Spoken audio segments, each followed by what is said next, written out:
So continuing on in chapter 19, still talking about spectrophotometers. We're on to part 3, which is the last part about spectrophotometers. There is more to chapter 19, but we're going to finish up talking about the different parts of the instrument. Okay, so the spectrophotometer has multiple parts. We talked about in part 1 the light source. There were three different light sources that I wanted each student to be familiar with. The tungsten and deuterium lamps work together in tandem in the same inside of the same instrument. Both of them are there for UV and visible spectrophotometers. The xenon flash lamp is another option for a UV visible spectrophotometer. And then the silicon carbide glow bar is the best light source for infrared. Then in part 2, we talked about monochrometers. The only one we talked about was a diffraction grating. So we talked about how that worked a little bit. So be prepared for that. And in this video, we're going to talk about the materials the cuvettes are made from, because their sample is just the chemical you're pouring in. I don't have anything to say about that. And then one option of a type of detector. Okay, and then that we're not going to worry about how it goes from the detector to the computer. That's not important for us. That's for the computer engineers. That's not for us. Okay. So cuvette. A cuvette is the name of the container that we place our sample in when we're measuring them with a spectrophotometer. We would use only one cuvette if we have a single beam spectrophotometer. So we'd use the same cuvette for the entire experiment, constantly dumping out the chemical, conditioning the cuvette, and then we're putting the same cuvette back in. And that's to guarantee if there are any imperfections, they are consistent imperfections, so they cancel each other out.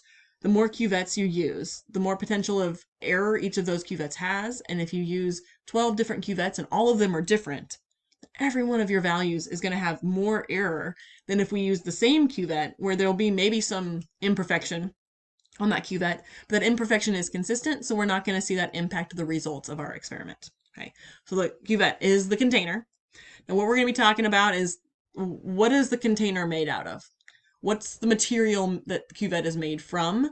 And so we're going to need to know this and know when each material is appropriate. So when we're using an ultraviolet spectrophotometer, so UV, our cuvette, and it's I'm assuming a liquid sample here, like you have a solution that you're going to pour into it.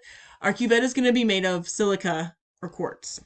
Okay, that's going to be what our cuvette is made of. And so that is not something that these are more expensive. We're talking like $600 to $800 for a set of 2 cuvettes. And the reason why a set of 2 is important is if you have a double beam spectrophotometer, you need to have 2 cuvettes that are as close to identical as possible. And so we buy them in sets of 2, so that way they're manufactured, as close together, being the same as possible.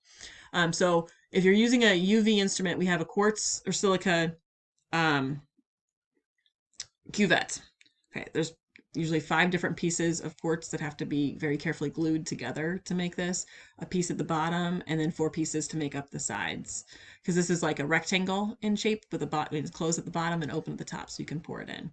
If we're doing just visible wavelengths, so like we're using an instrument that only has a visible light source, we don't have to use quartz, which is helpful because it's quartz is expensive.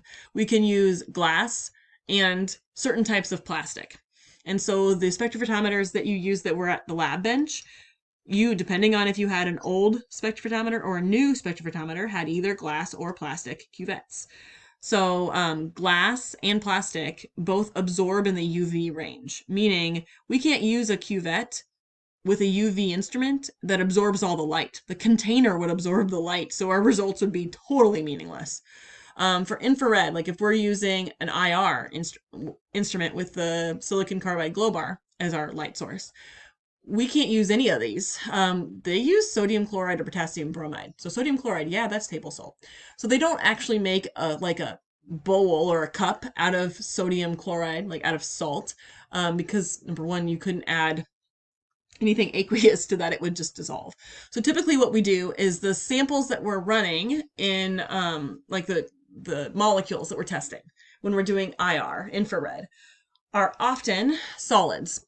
And so it can be done one of 2 ways. Either there's this big slab of sodium chloride, 2 big slabs of sodium chloride, and then you put your sample in between them. So you make like a sample sandwich with sodium chloride as the bread, or potassium bromide. I'm using sodium chloride here, but it could be either one as the bread. And then you set those down in the spot of where the cuvette goes. And then the light goes through it, and then there you go. That's one option. Another option is to take either sodium chloride or potassium bromide salt, like crystals, mix it with your molecule that you're testing as a solid. And then there's a little machine that makes it into basically what looks like a little pill. So it's all mixed in together. So the sample is mixed in with the sodium chloride or the potassium bromide.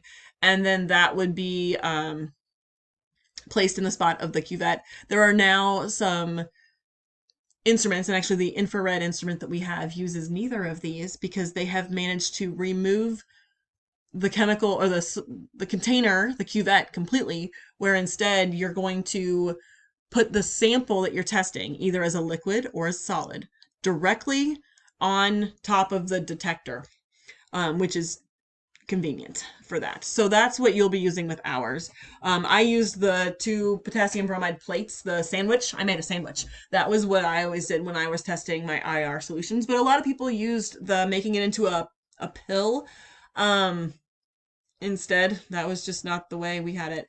If you have a gas sample, our size of cuvettes are going to be much larger because gas is very dilute, and we have to make sure the concentration is high enough to get us readable measurements. So they, instead of 1 centimeter being the path length, so with these, or at least these, the path length is 1 centimeter, unless you're told otherwise. It doesn't have to be, but that's the common one. With gases, we're talking, 10 centimeters on up. So here's just some pictures of cuvettes. So this is the standard cuvette. The material itself would be made out of either quartz if we're using UV, glass, or plastic if we're using visible. And the standard is it's 1 centimeter. And so typically we say 1.00 centimeters. These are called microcells, and they are also 1 centimeter in length from front to back. But what they did was they filled in part of it with the material, either glass or plastic or quartz. And we would do this if we don't have enough sample to fill that entire cuvette.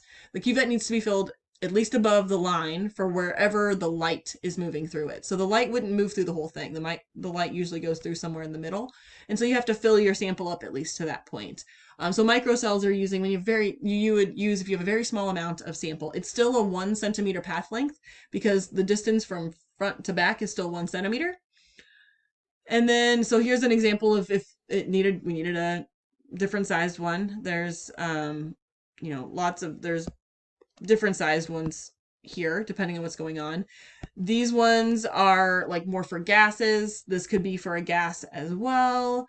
This is if temperature is playing a role into it. What I would be aware of, those are the 2 that you're going to work with on a more common basis. The spectrophotometers that we have that are the visible spectrophotometers that have the plastic cuvettes, some of those were micro cuvettes. Not so much because we needed them, but because they were on sale when we bought them, and it worked fine. We had plenty of sample. It wasn't a big deal, but the micro and the standard cuvettes are great. We use the micro ones, obviously, if we have to. Our UV instrument only has standard. We don't have other types because, again, they're expensive cuvettes, so we just went with something that works most of the time. So when we're using our cuvettes, these are, again, the containers that our sample goes in. We need to make sure that they are clean and not interfering with the process. So that means we always condition them several times, rinse them with our sample before, when we put a new sample in. We always wear gloves when we interact with them. We use Kim wipes to wipe off fingerprints and dust. And that if we've got a double beam spectrophotometer, the sample and the reference cuvettes should be identical or as close to identical as possible, which means you buy them deliberately as a pair, as a set for a double beam spectrophotometer. Okay. So that takes care of what we need to know about our cuvettes. Be aware of the quartz for UV, glass and plastic for visible, and the sodium chloride or potassium bromide for IR, although I mentioned that there's also the possibility that you don't even need a cuvette because you can put it directly on the detector. So, but I would be aware of those, be able to answer questions about that. So our last part of the instrument is the detector. the detector is the thing where the light goes through, the light bulb goes through the monochromator to filter it.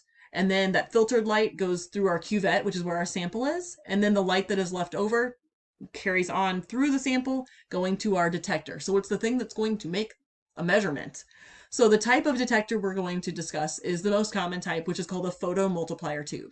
I'm a fan of this one because the name kind of tells you what's happening. So a photomultiplier tube takes photons and multiplies them, and it's just in the shape of a tube. So the tube part doesn't really help. It's the photomultiplier part.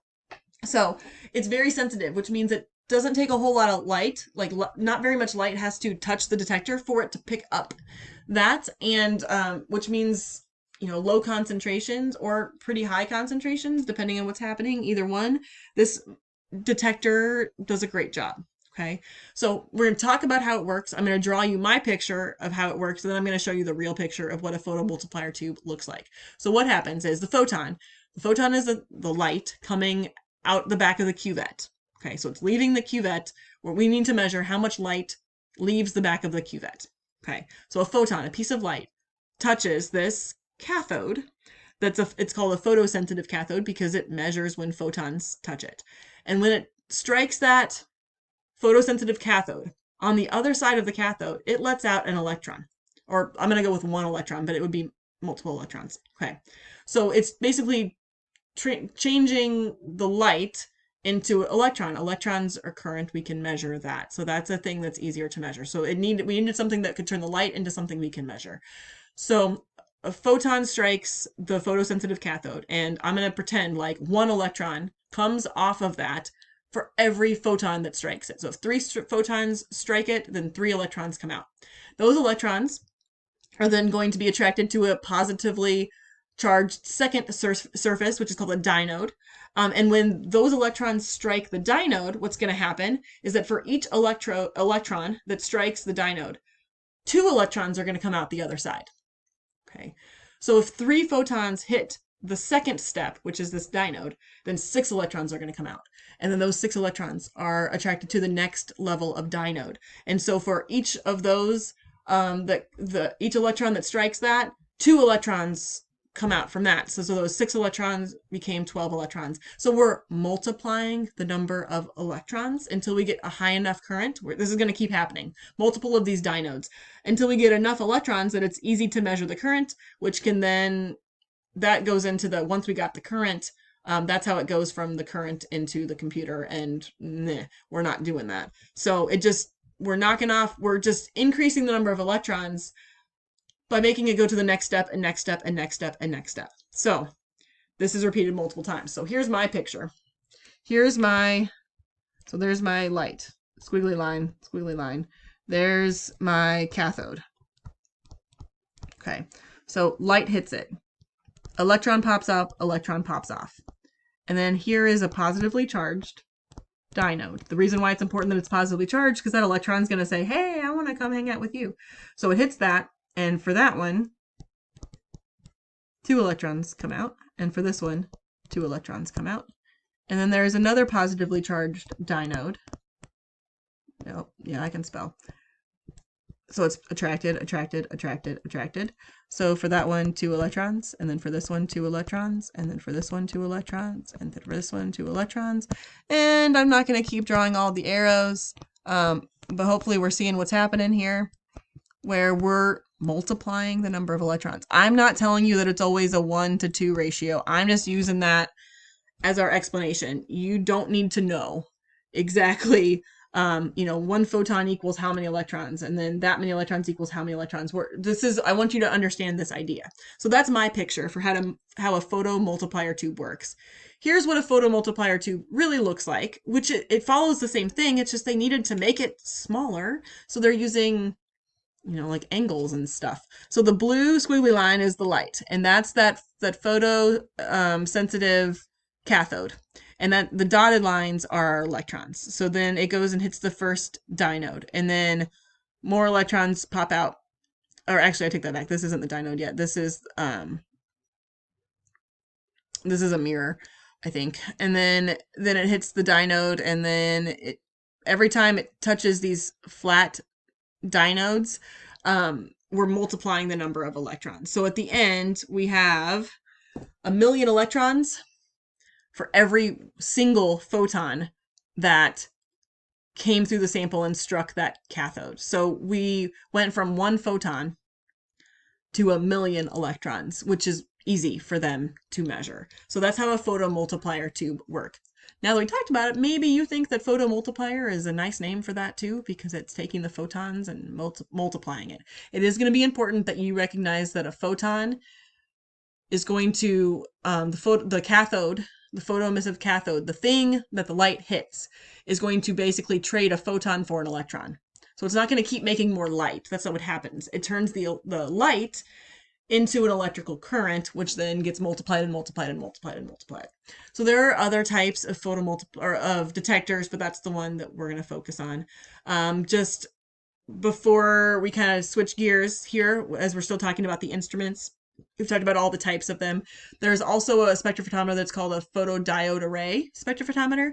And what this does is it uses most of the same pieces, but they're put together in a different way. So there's my light bulb that lets off all the light. And then all the light, it's not been filtered yet. So all the different wavelengths of light are flying here. They hit the mirror. They fly through the sample. So we went from light source. I don't know why I'm redrawing it. To cuvette. Okay.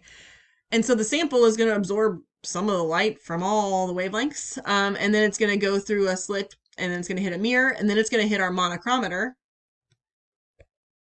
But what's going to happen is our monochromator, instead of, I'm going to stop writing, instead of really being a monochromator, it's a polychromator, which means it's separating them into each of their wavelengths.